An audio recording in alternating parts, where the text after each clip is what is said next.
Bonjour à toutes et à tous, bienvenue dans Lyon Week-end, merci de regarder BFM Lyon. Nous sommes le samedi 26 novembre, à la une de votre journal, former les policiers municipaux pour aider les femmes victimes de violences. La ville de Lyon a présenté son dispositif de formation ce vendredi. Objectif, repérer les premiers signes de violence et mieux accueillir la parole de ces femmes. Opération nettoyage pour Pierre Oliver et une vingtaine de bénévoles ce vendredi.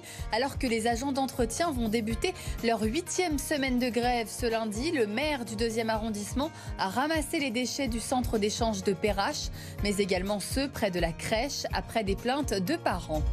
Alternative Auto, le salon de l'écomobilité revient cette année à Lyon.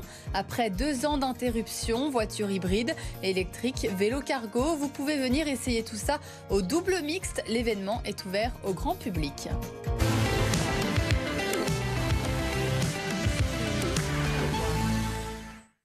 Comment réagir face à une femme victime de violences? Les policiers municipaux de la ville de Lyon sont formés depuis le début de l'année pour mieux accueillir la parole des victimes, les orienter, les aider et déterminer les premiers signes de violence. À l'occasion de la journée internationale de lutte contre les violences faites aux femmes, la ville de Lyon a présenté son dispositif de formation ce vendredi. Explication avec Lucine Lorgue. Justin fait partie des 90 policiers qui ont déjà reçu cette formation. Quelques jours après, il a pu mettre en application ce qu'il a appris lorsqu'une femme victime est venue se réfugier dans son commissariat avec son fils de 4 ans. On a fait ce qu'on avait appris et ça s'est très bien passé. La personne a pu redescendre, on a pu la mettre de côté, elle a pu se confier un petit peu, on a pu prendre des éléments à chaud, parlant avec elle. Et en même temps, on a pu appeler les services de police nationale qui sont venus la chercher après, la prendre en charge. Mais un exemple typique est là. Imaginez que la personne vienne alors qu'on n'ait pas fait la formation. On l'aurait reçu et dit oui, écoutez, il faut aller porter plainte à la police. Non, là, ça ne plus jamais ça. C'est fini. Pendant 2 jours de formation, l'idée est notamment d'apprendre à repérer les signaux faibles sur la voie publique, concrètement à identifier si une femme est victime de violence. Ils ont des outils, ils sont dotés de techniques qui leur permettent de désamorcer les situations et de proposer aussi des débouchés en matière d'interlocuteurs, en matière de services qui vont les aiguiller sur les démarches, sur les interlocuteurs qui vont pouvoir les aider en fait pour lutter contre ces violences et si nécessaire mettre à l'abri non seulement les femmes et les enfants quand il y en a. Cette formation, dispensée par une psychologue et un colonel de gendarmerie, sera délivrée à terme à l'ensemble des policiers municipaux lyonnais. Une action choc pour dénoncer les 121 féminicides recensés depuis le début de l'année, dont 10 dans le Rhône. Environ 200 femmes se sont rassemblées hier soir sur le parvis du Palais des 24 Colonnes. Elles se sont couchées au sol les unes après les autres à chaque fois que le nom d'une victime était prononcé. Elles dénoncent un manque de moyens pour leur venir en aide. Écoutez. Aujourd'hui, ce dont on a besoin, c'est des moyens, en fait. Pouvoir avoir des salariés, des formations nécessaires pour pouvoir avoir des moyens humains, mais aussi techniques pour, par exemple, accueillir les victimes quand elles partent de chez elles, qu'elles fuient la violence, de où elles vont, en fait. On veut que les personnes victimes de violences puissent être accueillies correctement dans les commissariats et ensuite qu'au niveau de la justice, il y a un travail qui soit fait pour les protéger. Et sachez qu'une manifestation est prévue cet après-midi à partir de 14h, place Bellecour, pour dénoncer ces violences sexistes et sexuelles. Un appel à la mobilisation lancé par le collectif Droits des femmes 69, qui regroupe plusieurs organisations associatives, syndicales et politiques. Parmi les revendications, on retrouve notamment l'inscription du droit à la contraception et à l'IVG dans la Constitution. Une inscription qui vient d'être votée par les députés. Après plusieurs prises de parole, le départ de la manifestation est prévu pour 15h. Le cortège fera une boucle jusqu'à la place des terreaux. Balais, pelles et sacs poubelles, opération nettoyage pour Pierre Oliver et une vingtaine de bénévoles ce vendredi alors que les agents d'entretien vont débuter leur 8e semaine de grève ce lundi. Le maire du 2e arrondissement a ramassé les déchets du centre d'échange de Perrache vendredi, mais il a tenu également à débarrasser les déchets près de la crèche après de nombreuses plaintes de parents. Reportage avec Lauriane Pellao et Anaïs Bernard. Il a enfilé des gants de ménage pour ramasser des déchets.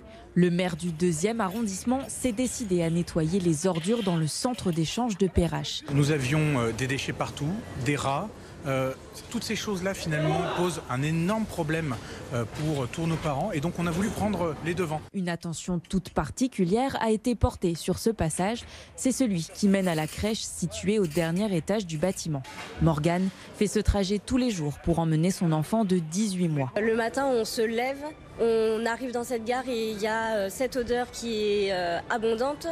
On a vraiment cette inquiétude de tomber sur des seringues parce que nos enfants commencent à marcher pour la plupart. Voilà. Et dans les ascenseurs, on n'ose pas toucher les boutons, on prend un mouchoir. Il y a quelque chose qui a été mis en place. Je pense que ça va être un soulagement de dire il y a eu un premier jet qui a été lancé. Des tas de déchets, conséquence de la grève des agents d'entretien. Depuis plusieurs semaines, ils ont arrêté de travailler. Objectif, préserver leurs emplois. La métropole prévoit de changer de prestataire dès janvier. Pour les grévistes, cette opération n'est qu'un coup de com' du maire. Les salariés justement font grève pour pouvoir avoir le droit de pouvoir nettoyer.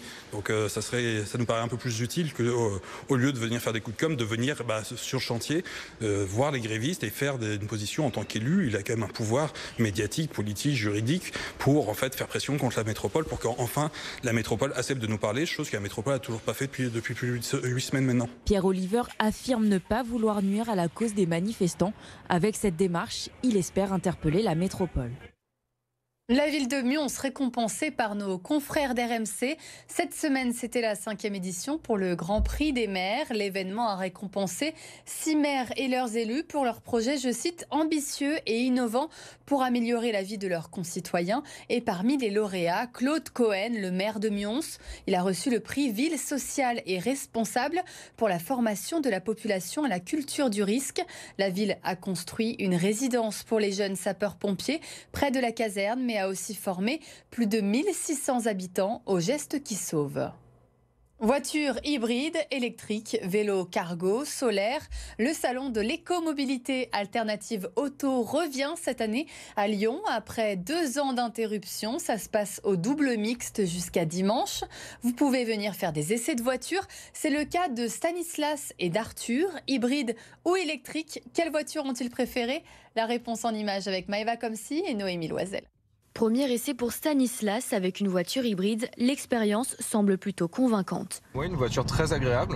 On a commencé en électrique où c'était très souple, très agréable à conduire.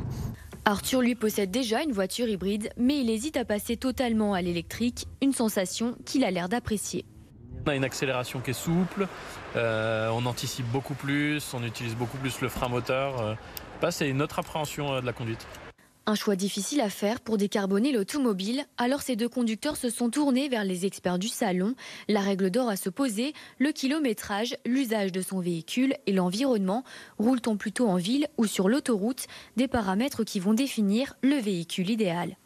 Si on est dans la catégorie des petits rouleurs, il est évident que l'électrique est adapté déjà depuis quelques années. Alors l'hybride peut encore correspondre à des personnes, par exemple, qui visitent sans arrêt toute la journée des chantiers. J'ai discuté ce matin avec quelqu'un qui fait 50 000 km par an.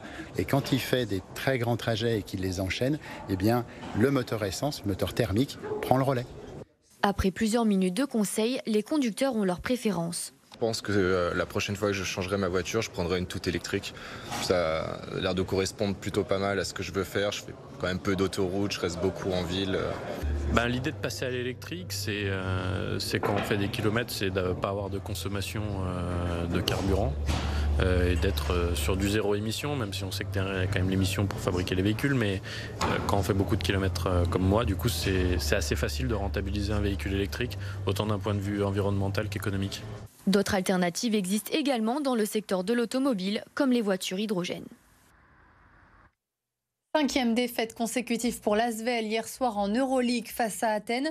77-58 pour les joueurs de TJ Parker qui n'ont plus gagné depuis près de 3 semaines. Le top 8 s'éloigne presque définitivement. Résumé de la rencontre avec Julian Bouvenov.